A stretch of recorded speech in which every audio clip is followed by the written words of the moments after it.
제가 별로 그렇게 장제원 의원을 좋아하는 사람은 아닌데요. 오늘은 장제원 의원님 지금 칭찬을 하려고요. 저는 분명히 얘기하지만 이때까지 누적된 거로 보고 제 평가로 해서 제가 싫다 좋다를 분명히 얘기를 하는데 그래도 누구나 반전을 할 수는 있다. 자유공제님, 희리님 감사합니다. 아유 죄송하긴요.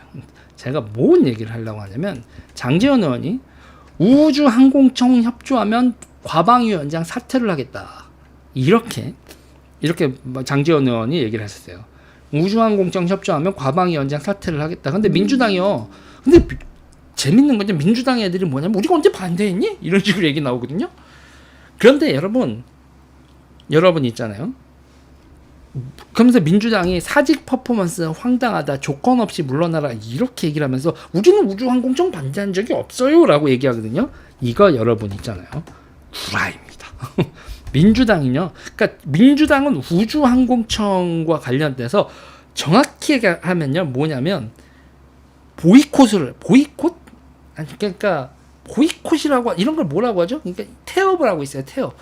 이거를 저 법안을 찬성하는 것도 아니고 반대하는 것도 아니고 분명한 입장은 얘기하지 않으면서 이 일을 질질 끌면서 결국은 안 되게 만든다고요. 이게 왜냐면요, 여러분. 이거는 반대하면 이게 여러분 우주항공청 이거 반대하면 자기네들이 반미하는 거예요. 그러니까 대한민국 국가의 그 국방이나 이런 거에 쟤들이 반대한다는 얘기거든요. 그리고 국민들이 이거에 대해서 관심이 많지 않은데 여러분 이거의 우주항공청의 핵심은 친미냐 친중이냐. 우리가 우주항공청을 세우는 순간 우리는 확실히 중국하고는 이렇게 되는 거란 말이에요. 여러분. 그래서 이거와 관련돼서 정부와 계속 우리나라 국책연구기관 어디서 이런 거에 대한 발표를 한 게 있냐. 그래서 찾아봤더니 대한민국 국회. 제가 대한민국 이런 그 국책 연구기관 같은데 맨날 욕하거든요. 항상 그 핵심적인 건 아니고 쓸데기 없는 얘기들 하고 있고, 아유 비비하고 책임지지 않을까요? 막 이렇게 안전빵으로도 쓴다 그러는데 일단요. 차정미 부연구위원, 국제전략연구센터장 이렇게 나와 있는데 차정미 부연구위원님, 땡큐 베리 머치 저한테 주말에 읽을 거리를 던져주셔서 매우 감사합니다. 이렇게 얘기를 드리면서 여기 보죠. 미중 전략 전쟁과 우주의 지정학 이렇게 나와요. Geopolitics of Space 이렇게 나오는데 여러분 아이고 잠깐 제가 분수를 떨고 뛰어갔다 올게. 금방 뛰어갔다 올 겁니다.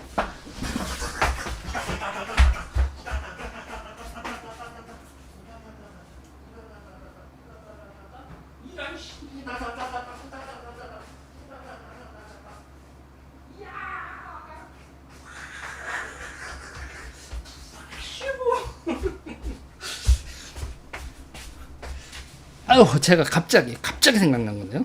여러분, 이 책 하나 소개하려고요. 지리의 힘 2라는 책이 있어요. 지리의 힘 2권이 나왔거든요. 이 책 베스트셀러지 않습니까? 이 책 2권에 저도 지금 아이고 힘들어. 이 책에 이 지리의 힘 2권의 맨 마지막 챕터가요. 마지막 챕터가 이게 카메라가 잡냐? 너 1000만원짜리 카메라잖아. 야 잡아봐. 여기 있다. 우주 또 다른 아프가니스탄이나 이라크가 될 수도 있다. 아이고. 그러니까 뭐냐면 우주가 여러분 지정학적 의미를 가지고 있어요. 지금요. 점점요. 그러니까 우주가 전쟁 있죠. 전쟁에서 네트워크전이라고 하죠. 전쟁에서 네트워크전이라는 얘기 나오면서 인공지능 뭐 이런 얘기 나오죠. 그러니까 전장에 정보를 해서 피어식을 다 파악하고 이제 적을 향해서 막 그 아군과 적군이 뒤섞인 전장에서도 컴퓨터가 알아서 적군과 아군을 정확히 구분해서 픽픽픽픽픽픽 이런 거 다 네트워크전이라고 하죠. 지금 우크라이나에서 네트워크전을 하는 데 있어서 그 네트워크 누가 제공해줘요, 여러분?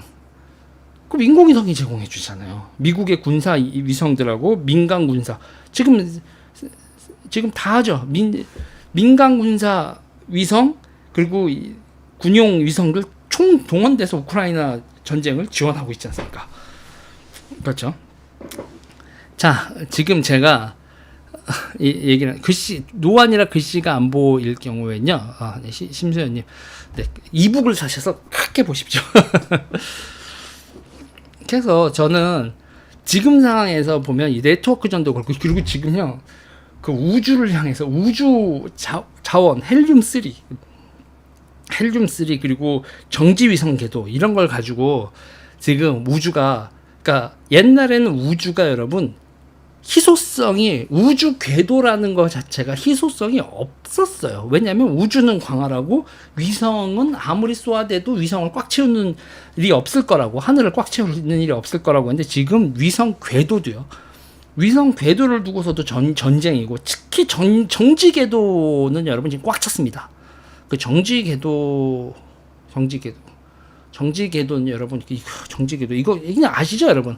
그러니까 정지 궤도는 지구 자전 속도하고 위성 속도가 똑같아가지고요. 똑같은, 그게 이제 고도 얼마죠? 고도 특정 고도가 있어요. 어떤 몇만, 몇천, 몇백, 몇십, 몇 킬로, 거기에다 고도에다 딱 누르면 지구 자전 속도랑 똑같아서 져서 이렇게 같이 돼서 적도 위에다가 딱 쏘면 고정되어 있는 것 같이 돼서, 그래서 카메라를 딱 우리나라에 한국에 딱 해놓고 이렇게 돌면 계속 이제 한국만 찍고 있는 그 정지궤도, 정지궤도 지금 포화 상태거든요. 포화 상태여서 거기 지금요, 그거 로또입니다. 이제 안 돼. 우리 거 하나 이거 없애면 우리가 쏘릴 거야, 뭐 이런. 그래서 지금 우주가 희소한 공간으로 바뀌고 있고, 전략적으로 매우 중요한 공간으로 바뀌고 있을 뿐만 아니라, 여기서 지금 우주를 공격할 수도 있고요. 전쟁에서 우주에서 인공위성을 폭파시키기 위해서, 미사일, 옛날에 그 위성이 그렇게 빨리 가는데 그거를 거기까지 올라가가지고 위성을 격추한다, 이런 거 여러분 상상을 못 했는데, 요새는 우주 정거장에다가 이렇게 가가지고요. 지금 중국 같은 경우는 이렇게 가가지고 인공위성을 이렇게 잡아오고 캡처라는 게 이게 진짜 납치죠. 이렇게 납치하는 우주 공간에서 남의 나라, 지네 나라 인공위성 이렇게 끌어오고 이러는 거, 남의 나라 것도 할 수 있다는 얘기거든 그거. 그래서 그런 거를 가지고 지금 중국이 먼저 선빵을 쳤네. 우주 전쟁에 중국이 먼저 우주 정거장과 그런 거, 이거 남의 나라 위성을 터트리거나 이렇게 포획할 수 있는 이런 기술을 발달했다네, 뭐네, 난리도 아니고. 그러면서 지금 막 네트워크 장갑차 있죠. 여러분 레드넥 장갑차 같은 경우도 호주에 수출하려고 했을 때, 레드넥 장갑차 같은 경우도 여러분 장갑차 안에서 이렇게 지금 이거 헤드 마운트 디스플레이, HMD, 대가리에 씌우는 디스플레이, 좀 표현이 지금 그런가요? 머리에 쓰는 디스플레이. 그래서 이렇게 쓰면, 이렇게 돌면 장갑차 밖이 보인다니까요. 장갑차니까 여러분, 자동차는 유리니까 고개 돌리면 보이지만, 장갑차는 쇠로 돼 있고 장갑으로 돼 있는데, 그 안에서 고개를 돌리면 밖에 보이는 거야 여러분. 그때 360도 이야 이렇게.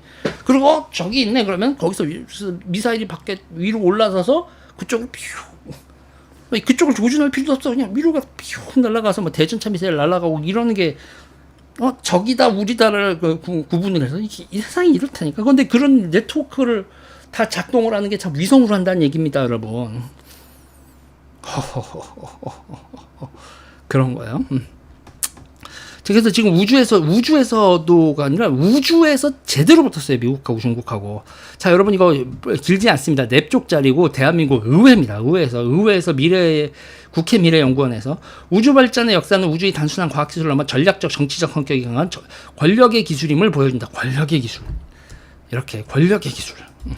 이렇게 된다 여러분. 그리고 지금 안 보이시는 분들은 제가 말로 하고 있는 거 경쟁해 주시기 바랍니다. 뭐 이렇게 쭉 우주 정쟁의 역사 이렇게 쭉 나와 있고요. 그래서 미중 전략 경쟁과 우주 기술의 전략 안보화, 그러니까 미중 패권 경쟁 때문에 우주 안보청이 필요한 거예요 여러분. 미중 패권 전쟁 속에서 우리가 미국 쪽에 섰다는 뜻입니다. 우리가 여러분 우주 안보청 만들어가지고 그 네트워크를 중국에다 꼽겠어요? 화웨이 땡큐, 한국 5G 화웨이 전부 다 깔겠어요? 니네랑 네트워크 통합 연결 오케이. 우리나라 그 영상 데이터 니네들 전부 다 AI 그거 발전시키는데 쓰세요. 우리가 설마 그렇겠어요? 자 이렇게 되는 거죠. 그래서 여기서 보면 우리 우주는 복합 안보의 핵심 공간이자 우주 핵심 기술이다 이렇게 나옵니다 여러분. 그리고 지금 상태에서도 미사일이요, 이게 골 때리는 거 미사일이 점점 올라가지고 우리가 사드 그러잖아요. 사드 그러면서 여러분 미사일이 30km, 50km, 100km 뭐 고도 100km에서 그러면 성층권인데 이게 성층권 위로 올라가는 와 골치 아프죠. 그리고 또 하나가 있어요, 여러분. 요번에 중국 정찰 풍선 여러분 발견 됐죠. 정찰 풍선 나왔잖아요. 그래서 미국이 가가지고 F-22로 가가지고 때렸지 않습니까? 최희준이 감사합니다. 그게 걔네들이 고도 20km가 넘거든요. 25km가에서 격출했는데 비행기가 여러분 거기까지 못 날아갑니다. 응? 비행기는 여러분 기본적으로 공기가 있어야지 뜨는 거잖아요. 엔진 추력으로만 해도 그게 로켓가 아니잖아요. 엔진은 공기가 있어서 공기 이렇게 부력 따가지고 이게 뭐라고 하죠? 그걸요? 클리어 올리력이라고 하나요? 날개에서 이렇게 공기 바람이 두 개에서 삐죽 끌어올리는 이런 거 아닙니까? 아무튼 근데 거기까지 올라가가지고 하는 비행기 F-15 아니면 F-20인데 그 미국의 국내 국내 담당은 F-20이라서 국내 영공 담당은 F-20이라서 F-22가 가서 때렸다는 건데 지금 중국이 계속 만들고 있고요. 그게 중요한 게 성층권 위에서 한 50km 아까 정지궤도 위성이 꽉 차면요. 꽉 차니까 풍선으로 정지궤도 위성 역할 비슷한 걸 시키려고 하는 거예요.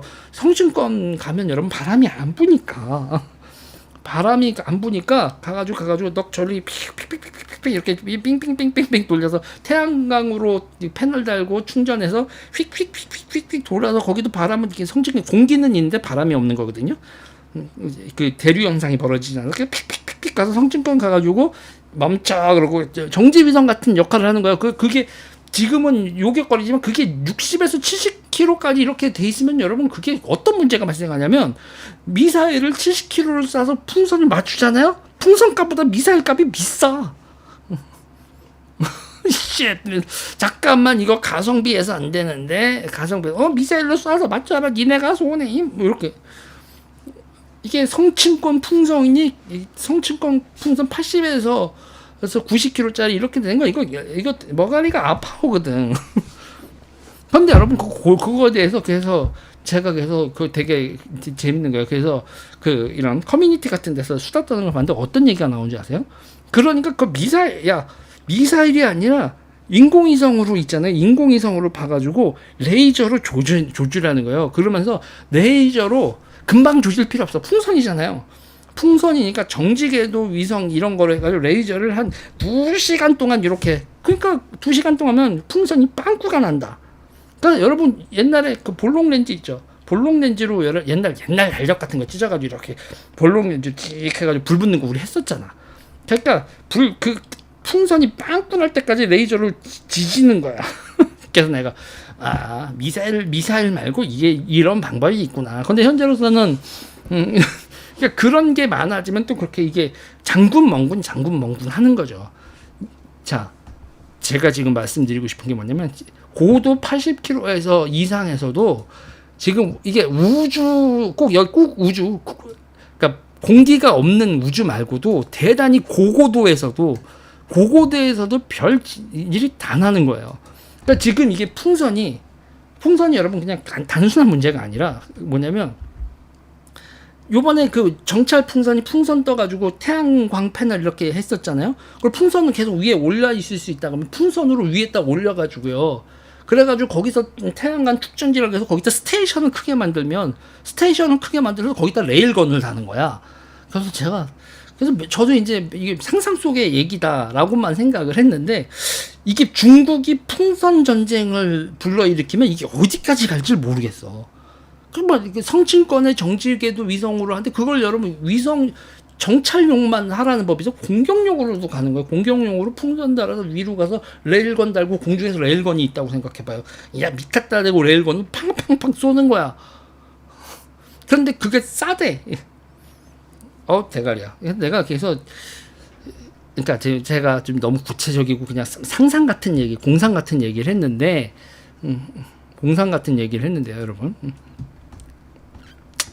그러니까 별일이 다 벌어진다. 우주에서. 우주는 복합 안보의 공간이 핵심이자 핵심 기술로 미중 전략 경쟁의 중요 축이다.